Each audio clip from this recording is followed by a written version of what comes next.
Se eu pudesse escolher qualquer coisa, e eu digo qualquer coisa mesmo, para estar aqui na minha casa nesse exato momento, eu não escolheria uma máquina de teletransporte.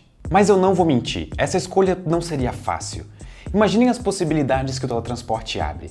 Eu poderia visitar qualquer lugar do mundo sem me preocupar com o preço da viagem e sem me preocupar de ficar tempo demais a ponto de começar a ficar entediado. Porque eu simplesmente posso ativar meu teletransporte e voltar para casa. Eu também poderia visitar outros planetas, ou dependendo das limitações do meu teletransporte, quem sabe até diferentes sistemas solares. Eu poderia ser o primeiro ser humano da história a descobrir e fazer contato com formas de vida alienígenas. Mas isso tudo tem um porém. Uma máquina de teletransporte provavelmente mataria você no primeiro uso. Vamos começar com a primeira questão em aberto desse vídeo. O que é uma máquina de teletransporte? Eu sei que essa pergunta parece meio óbvia, mas levando em conta que eu vou entrar em uma máquina estranha e vou misteriosamente sair em algum outro lugar sem fazer a viagem, eu realmente gostaria de saber no que eu tô me metendo antes de usar essa máquina.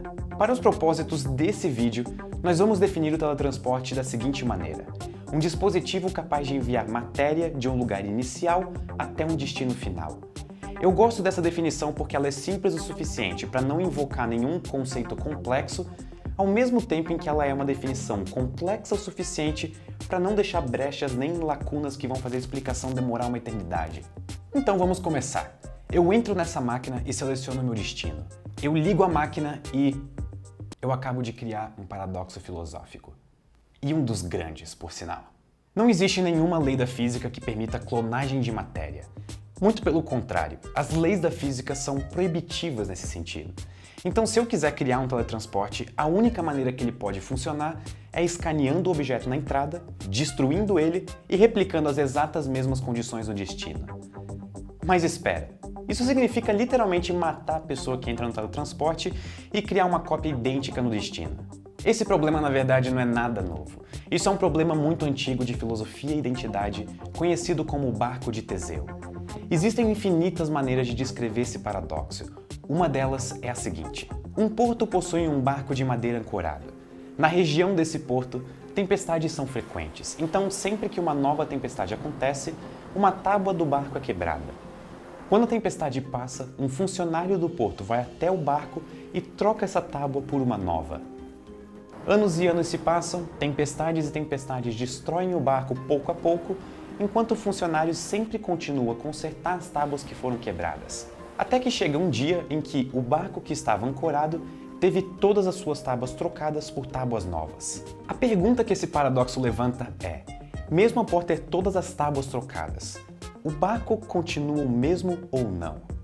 E se a relação entre esse problema e o teletransporte não ficou clara, aqui vem a parte 2. Após esse tempo todo trocando as tábuas do barco, o funcionário foi cuidadoso o suficiente de guardar as tábuas originais. Pouco a pouco ele colocou cada uma delas na sua posição, até que finalmente, quando a última tábua foi trocada, ele conseguiu remontar o barco original. Agora nós temos dois barcos. Só que qual que é o original? Os dois agora são os barcos originais ou nós só podemos escolher um deles para ser o barco original? O teletransporte é a versão moderna do problema do barco de Teseu. No lugar do barco, nós é que somos o objeto de estudo. Se eu sou destruído na entrada e uma cópia minha é feita no destino, essa cópia ainda sou eu ou ela seria apenas uma cópia que não possui a mesma identidade, emoções, sentimentos, memórias e ambições que a original? O grande problema é conseguir responder uma pergunta ainda mais fundamental. O que sou eu? O que faz de mim eu mesmo? De um ponto de vista puramente físico, eu posso argumentar que eu sou uma coleção de átomos. Carbono, nitrogênio, oxigênio, hidrogênio e praticamente quase todo o resto da tabela periódica. Se nós estivermos falando estritamente de ingredientes, esses são os meus. Então, seguindo essa lógica, seria justo afirmar que se eu simplesmente copiar átomo por átomo e der um jeito de colocar todos eles nas posições corretas, eu faria um outro Pedro, que pensa igual a mim, sente igual a mim e experiencia a realidade da mesma maneira que eu. Mas existe uma questão. Diferente do barco, eu tenho consciência. E nós ainda não sabemos qual é a origem dessa consciência. Eu posso pensar e eu tenho noção da minha própria existência. Eu me conheço como indivíduo e eu posso tomar decisões baseadas em todas as minhas experiências construídas nos meus longos 23 anos de vida. Será que apenas copiando átomo por átomo, ligação molecular por ligação molecular, eu criaria o mesmo Pedro com a mesma identidade? Essa é uma pergunta difícil e infelizmente ainda sem resposta. Mas isso não significa que nós não podemos criar uma belíssima discussão em torno dessa pergunta simples. Entrar em teletransporte eliminaria o Pedro inicial. Essa é a única certeza que nós temos. Então agora a discussão toda se volta para se o Pedro que chega no destino é o mesmo Pedro que foi destruído. Um bom argumento que nós podemos utilizar para tentar clarificar isso tudo é o conceito de continuidade. Vamos supor que o cérebro humano seja o órgão humano que armazena todas as nossas informações que nos dão as nossas características principais. Quem nós somos, de onde vivemos, ou mais fundamentalmente, qual que é a nossa identidade. E eu preciso chamar a atenção de todo mundo porque essa afirmação que eu acabei de fazer é bastante incerta e, quem sabe, imprecisa. Basicamente, eu estou dizendo que o cérebro é o órgão humano que armazena tudo que nós conhecemos como nós mesmos. E isso não é nem um pouco estabelecido cientificamente. Isso quer dizer que se eu pegasse o meu cérebro e transportasse ele para outro corpo, eu continuaria sendo eu mesmo, apesar de estar em outro corpo. Nesse exemplo, não existe descontinuidade. O que me faz ser quem eu sou continua existindo, só foi mudado de lugar. Eu continuaria estando certo de quem eu sou, as minhas memórias seriam as mesmas, os meus gostos seriam os mesmos. Enfim, eu seria o mesmo. Parece que a persistência de um indivíduo estaria relacionada com a continuidade do seu ser físico, ou pelo menos o que armazena a nossa noção de ser, no caso, o cérebro. Mas isso criaria outro problema. Vamos supor que eu copie somente as partes do meu cérebro que contenham as memórias da minha infância e troque exatamente pela parte do cérebro que contém as memórias da infância de uma outra pessoa. Essa pessoa agora teria a sensação de lembrar da minha infância, o que faria dela eu. Pelo menos no que diz respeito à infância. Mas claramente nós dois não somos a mesma pessoa. Mesmo que exista uma suposta continuidade de memória, nós ainda temos diferentes identidades. O cérebro dessa pessoa não é o mesmo cérebro que o meu. Agora aplique isso ao exemplo de teletransporte. O Pedro original desaparece e no lugar dele, um novo Pedro com memórias implantadas acaba de surgir. Nesse caso, nós quebramos essa continuidade. Mesmo que para o novo Pedro ele continue sendo o mesmo indivíduo, ele não é.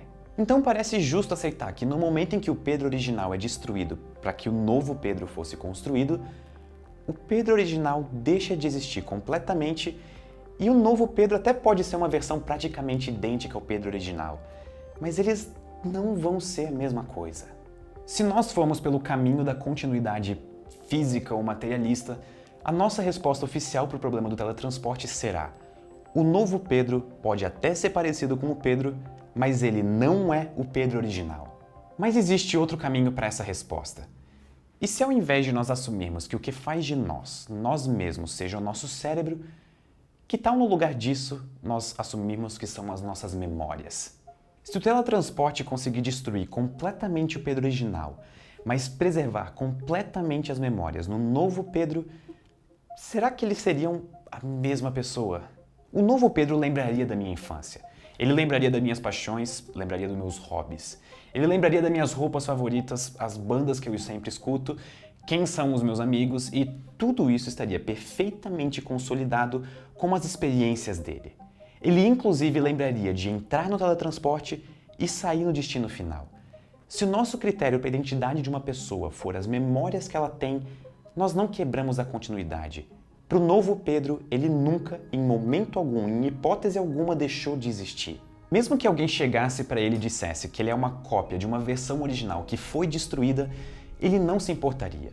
Para todos os efeitos, ele continua um ser consciente normal, com uma clara linha temporal de memórias do passado, presente e as ambições para o futuro. No fim, a discussão toda dos problemas do teletransporte se resume a uma única questão fundamental: quem sou eu? A identidade e os seus problemas são estudados por filósofos desde a Grécia Antiga, e ainda assim não existe um argumento vencedor. Nós talvez nunca teremos uma resposta definitiva, e isso não deixa a questão melhor ou pior. A parte mais fascinante de poder nos deparar com um problema desses é começar com um assunto que parece totalmente inofensivo e nos deparar com uma série de perguntas que diz respeito à nossa própria existência. Nunca pare de se fazer perguntas, porque elas são uma ótima maneira de nós conhecermos mais de nós mesmos.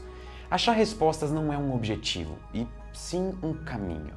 E por favor, nunca entrem em um teletransporte. Muito obrigado e até a próxima. Pessoal, eu só queria lembrar todo mundo de que nós temos um podcast oficial do canal e está disponível nas maiores plataformas de podcasts. É o Sinapse.